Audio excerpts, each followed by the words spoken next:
देवभूमि उत्तराखंड के चमोली जिले में ग्लेशियर आने की वजह से ऋषिगंगा पावर प्रोजेक्ट को क्षति पहुंची है।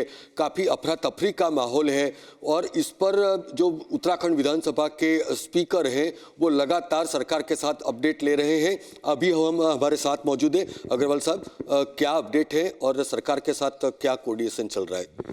देखिए, अभी आप समझिए कि मैं गुजरात में हूँ। जैसे मुझे जानकारी में लगातार वहाँ प्रशासन से कांटेक्ट में हूँ। अभी मेरे वहाँ के सीएस ओम प्रकाश जी से बात हुई है, मुख्यमंत्री से बात करने की मैं कोशिश कर रहा हूँ। क्षेत्रीय विधायक से जो महेंद्र भट्ट जी हैं उनसे मेरी बातचीत हुई है। लोकल स्तर पर ऋषिकेश के हमारे देहरादून के डीएम एसडीएम उनसे मेरी वार्ता हुई है। और ये सारी बातों के बाद मैं कह सकता हूँ कि जो सुबह हमें एक जब जानकारी मिली कि इस प्रकार से एक ग्लेशियर वहाँ फटा है और जो हमारा ऋषिगंगा जल विद्युत परियोजना है उसको उसने डैमेज किया है, ख़त्म किया है।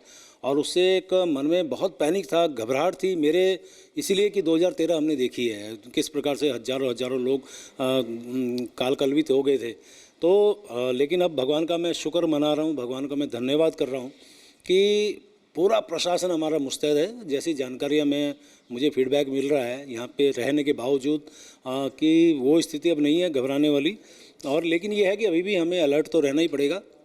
रास्ते में जितने भी हमारे उस नदी के किनारे रहने वाले लोग हैं उनको वहाँ से हटाने का प्रशासन ने काम शुरू कर दिया है। एसडीआरएफ पहुंच गई है, आईटीबीपी भी वहाँ पे पूरी मुस्तैदी से काम कर रही है, लोकल प्रशासन एडमिनिस्ट्रेशन वहाँ लगा है। मुझे लगता है कि शाम तक बहुत चीज़ें स्पष्ट हो जाएंगी। लेकिन मैं फिर से भगवान से प्रार्थना कर रहा हूँ, हे भगवान हमारी रक्षा करे, पूरे देश की रक्षा करे। जी सर, जैसे कि आप जानते हैं कि जो ऋषिगंगा पावर प्रोजेक्ट है वो उत्तराखंड का काफ़ी ऑप्टिमिस्टिक प्रोजेक्ट है, तो सर इनके नुकसान का कुछ आकलन हो पाया है? देखिए, अभी इस टाइम नुकसान के आकलन की बहुत सारी जानकारियाँ नहीं हैं, लेकिन ये है डैमेज तो हुआ है और कैजुअलिटीज़ भी हुई हैं। बहुत सारी चीज़ें अभी बहुत शाम तक बहुत सारी क्लियर होंगी। लेकिन मैं कह सकता हूँ कि जिस प्रकार से जिस ग्लेशियर जिस प्रकार से फटा, जिस प्रकार से उसने इस प्रोजेक्ट को डैमेज किया है, ख़त्म किया है, उससे बहुत खतरा हमारे लिए था। लेकिन उस खतरे से हम थोड़ा बाहर आ गए हैं, वो स्थिति अब नहीं है। वो बहुत धीरे धीरे ये नुकसान की आकलन तो बाद में भी हो सकता है। इस टाइम हमारे सामने एक ही उद्देश्य है, एक ही हमारा लक्ष्य है कि जो हमारे नदी के किनारे वाले लोग हैं वो वहाँ से हटें, ताकि और कोई डैमेज और कोई नुकसान और कोई कैजुअलिटी और कोई मानवीय क्षति अब ना हो सके। ये हमारा पहले इस समय हमारी सरकार की और हमारी प्राथमिकता है। सर, जैसे कि जिस तरीके से जो जलस्तर बढ़ा है और सोशल मीडिया के ऊपर भी जिस तरीके से जो ट्वीट और फेसबुक पर जो पोस्ट आ रही है, बार बार सरकार ये कहती रही है कि किसी भी तरीके की जो अफवाह है उनको ध्यान में नहीं रखना है।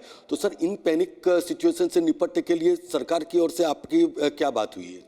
देखिए, वैसे तो बात सच है कि ऐसे मौके पे कुछ अफवाहें फैलती हैं, घबराहट भी होती है। मेरे को स्वयं को, अब आप देखिए इतनी दूर से मैं यहाँ पे हूँ और मुझे खुद एक जैसे मन में भाव था कि पता नहीं क्या हो रहा होगा। लेकिन अब सारी जानकारियों के बाद मैं बिल्कुल बहुत स्पष्ट तौर पे कह रहा हूँ, किसी प्रकार की घबराने की ज़रूरत नहीं है। सरकार पूरी तरह से मुस्तैद है, प्रशासनिक पूरा अमली जामा वहाँ मुस्तैदी से काम कर रहा है, पुलिस प्रशासन लगा है।